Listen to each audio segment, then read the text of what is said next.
అమ్మిన జాగల్నే కట్టెలు అమ్ముకునే కథకొచ్చింది కదా కార్ పార్టీ పరిస్థితి.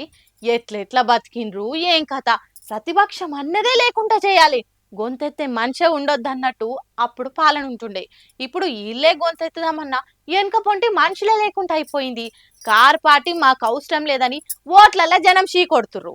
లేకుంటే దేశ రాజకీయాలను శాసిస్తామని పేరు మార్చుకున్న పార్టీకి సొంత ఇలాకలు కూడా ఒక్క సీటు రాకపోడింది.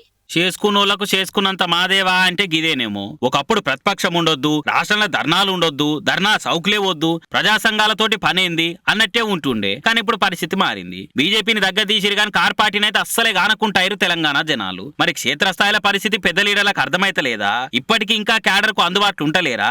ఏం తెలియదు కానీ జనం అయితే కార్ మీద ముఖం మొత్తినట్టే ఓట్లతోటి జవాబు చెప్పిర్రు. మునుపు 4 సీట్లు బీజేపీ వాళ్ళకి ఇస్తే ఈసారి 8 సీట్లు ఇచ్చిరు. అటనే కాంగ్రెస్ వాళ్ళకు 8 సీట్లు ఇచ్చిరు. కానీ కార్ పార్టీని అయితే కమ్సే కమ్ సెకండ్ జాగాలను ఉంచలేదు. పోటీ చేసిన అన్ని జాగాల్లో ఓడించి 0 సీట్లతో 3వ జాగాలనే ఉంచి అలా కోపం ఎంతున్నదో అంత చూయించిర్రు. మరి కార్ పార్టీకి ఇంతగానం ఫెయిల్ అయితందుకు కారణాలు ఏందో మీరు కామెంట్ చేయర్రి. అయితే ఎవరు దవ్వుకున్న గోతిలో వాళ్ళే పడ్డరా? అహంకార పోగడలతోటి అధికారాన్ని పోగొట్టుకున్నారా? రాచరికంతో జనాలకు దగ్గర లేరా? ప్రశ్నించే కుత్కలే ఉండొద్దని ప్రజా సంఘాల గొంతులు మూసేసి ధర్నా చౌకులు ఎత్తేసిన పర్యవసానమే ఈ ఓటమా? లేకుంటే తెలంగాణను ఏకం చేసి ఉద్యమ స్ఫూర్తిని రగిలించిన పార్టీకి ఏంది గడ్డు కాలము? దేశ్కి నేత అని చెప్పుకున్న కేసీఆర్ కు ఒక్క సీట్ రాకపోవడేంది?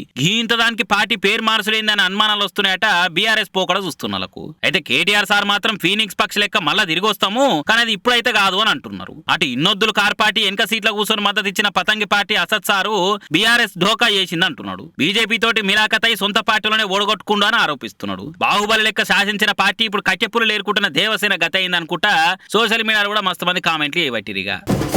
కాలం కలిసి రాకుంటే తాడే పామై కరుస్తుంది అన్నట్టు కార్ పార్టీకి ఇప్పుడు అంత కష్టకాలమే అవుతుంది. ఏది ముట్టుకున్నా బొగ్గే అవుతుంది. అధికార పార్టీలతోటి నిందల పాలు కూడా అవుతుంది. ఎందుకట్లా అంటారా?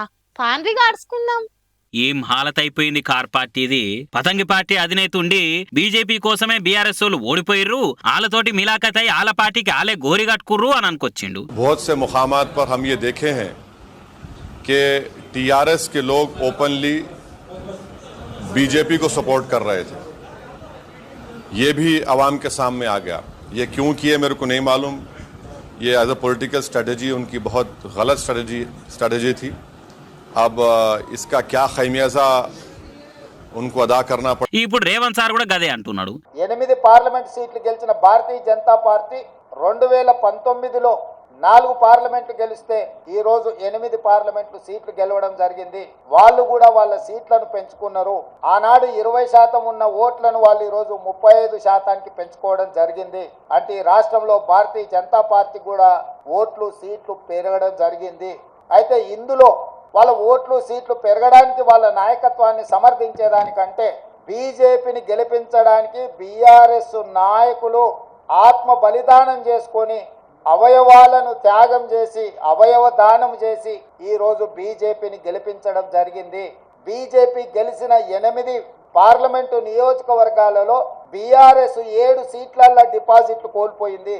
ఆదిలాబాద్ కావచ్చు, నిజామాబాద్ కావచ్చు, కరీంనగర్ కావచ్చు, మల్కాజ్గిరి కావచ్చు, సికింద్రాబాద్ కావచ్చు, చేవెళ్ళ కావచ్చు, మహబూబ్ నగర్ కావచ్చు, ఈ 7 పార్లమెంటు నియోజకవర్గాలలో బీఆర్ఎస్ డిపాజిట్లు కోల్పోయి బీజేపీని గెలిపించడం ద్వారా బీజేపీలను గెలిపించేందుకే బీఆర్ఎస్ వాళ్ళు పనిచేసిరని అంటున్నాడు. కార్ పార్టీ వాళ్ళ ఓట్లను కమలం పువ్వుల దిక్కు బదిలీ చేసిరని చెప్పుకొస్తున్నాడు. మోడీతోటి లాలుచి వాడే కేసీఆర్ పని చేసిండని అంటున్నాడు. వీళ్ళు ఇట్లాంటుంటే అదే బీఆర్ఎస్ వాళ్ళు ఉండేమో బీజేపీ వాళ్ళు ప్రభుత్వాన్ని వడగొట్టకుండా జోలికి రాకుండా ఉండాలని వాళ్ళతోటి లాలుచి పడ్డదే సీఎం రేవంత్ రెడ్డి. అందుకే బలమైన బీజేపీ క్యాండిడేట్లు నిలబడ్డ జాగల్లా బలం లేని లీడర్లను పోటీలో నిలబెట్టిర్రు. అందుకే 8 సీట్లు వచ్చినాయి బీజేపీ కానీ ఉల్టా కార్ పార్టీ వాళ్ళు కౌంటర్ ఇస్తున్నారు. ఇక బీజేపీ వాళ్ళేమో కాంగ్రెస్ కార్ పార్టీ వాళ్ళు ఒకటయ్యే మాకు ఎక్కువ సీట్లు రాకుండా చేసిర్రు, ఆ 8 సీట్లు కూడా మా ముఖం కాదు మా మోడీ సార్ ముఖం చూసి ఓటేసిరని అంటున్నారు. మరి ఇలా ఎవరితోటి మిలాఖతయ్యారు? ఆల పార్టీ కోసం కాకుండా పక్క పార్టీల కోసం పనిచేస్తున్న బ్లాక్ షీప్లు ఎవరో మీరే కామెంట్లు వేయరు.